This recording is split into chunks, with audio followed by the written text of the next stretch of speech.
नजमा अख्तर साहिबा, खैर मकदम है आपका। जी सलाम पर हमारी आवाज मिल रही है मैम आपको?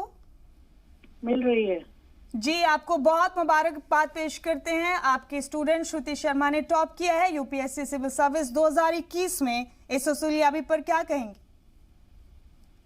ये तो बहुत खुशी की बात है। और वैसे भी जामिया मिलिया हमेशा से मैक्सिमम नंबर सिलेक्शन एक जगह से होता है। इस बार भी 23 लोग सिलेक्ट हुए हैं और श्रुति वो ये उसमें नंबर 1 मतलब टॉप किया है इसने। और लड़की है, जामिया की है, ये तो हमारे लिए सारी बहुत खुशी की बातें हैं। टॉप 3 जिन्होंने रैंक हासिल की है मैम, वो तीनों ही मुल्क की बेटियां हैं। आप खुद मुल्क की बेटी हैं। आपकी उसूलियाबियों की, आपकी कारकर्दगियों के कसीदे पूरी दुनिया ने पढ़े और जाने हैं। इस दूसरी उसूलियाबी पर क्या कहेंगी? नहीं, आजकल बस यही कह रहा है कि अब रियलाइज कर लेना चाहिए हमको कि जमाना लड़कियों का ही आ रहा है। जो आपको हर टॉप की जगहों पे औरतें बैठी दिखाई देंगी और कामयाबी से बैठी भी दिखेंगी। अगर आप मैं पहली वाइस चांसलर थी जामिया की, मगर उसके बाद मेरी कामयाबी से, जामिया की कामयाबी से कितनी सारी और लोगों को बनाने की हिम्मत आई है। सरकार ने भी बनाई है हिम्मत। उन्होंने ये दिखाया, हिम्मत दिखाई और उन्होंने कॉन्फिडेंस दिखाया कि लेडीज भी कर सकती हैं, चला सकती हैं। और ये अब जो हमारे यहाँ से टॉपर हो गई है या टॉप 3 है, जो लोग सभी लड़कियां हैं, तो ये तो हमारे लिए बहुत ही खुशी की बात है। हम एग्जाम्पल सेट कर रहे हैं। जब मैम आप लोगों ने सोचा था इस बारे में, ये मंसूबा आप लोगों के जहन में आया था कि रेजिडेंशियल कोचिंग दी जाएगी सिविल सर्विसेज के हवाले से, तब ये लग रहा था कि टॉपर भी जामिया मिलिया इस्लामिया से निकल सकता है? देखिए, हमारी कोशिश थी, हम लोग हमेशा जो टारगेट करते हैं ना वो सबसे ऊंची लेवल पे करते हैं। तो हमारी तमन्ना थी, बहुत दिनों से कोशिश थी कि एक तो बहुत नंबर्स आए, लड़कियां बहुत आए उसके अंदर और रहें। इसीलिए हमने अपना जो रेजिडेंशियल एरिया भी जो बनाया है वो बहुत कंफर्टेबल है, ताकि लड़की को सिवाय पढ़ने के कुछ और ना करना पड़े। ये हमारा हॉस्टल भी इतना कंफर्टेबल है और हमारा पढ़ाई का सिस्टम भी इतना कंफर्टेबल है कि अगर कोई पढ़ने वाला बच्चा है तो उसको हर अपॉर्चुनिटी मिलेगी तैयारी की। तो ऐसा है कि कोई सोचता तो नहीं है एकदम से जी, मगर खुद मेरा छोटा भाई इंडिया में टॉप किया था उसमें आईएएस में, उसमें 78 बैच में जी। तो मैंने टॉपर्स देखे हैं पहले से।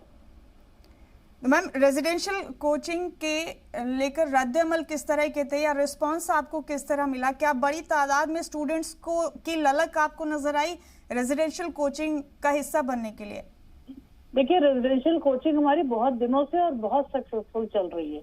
लोग जब अपने घरों पे होते हैं तो उनका ध्यान एक तरफ नहीं होता जी। उनके घर में उन्हें 10 काम और करने पड़ते हैं, डिस्टर्बेंस होता है उनको इतना। अगर वो कहीं और दिल्ली या कहीं और आके बड़ी जगह पे रहते हैं और कहीं की कोचिंग ज्वाइन करते हैं तो कोचिंग खुद बहुत महंगी होती है और फिर उसके बाद उनकी सेफ्टी, उनकी सिक्योरिटी, हर चीज मुश्किल होती है। हमारे रेजिडेंशियल कोचिंग है वो आपको सारी चीजें एक जगह पे मिल रही हैं और हर हालत में वो बच्चा जो है सिवाय पढ़ने के कुछ काम नहीं करेगा।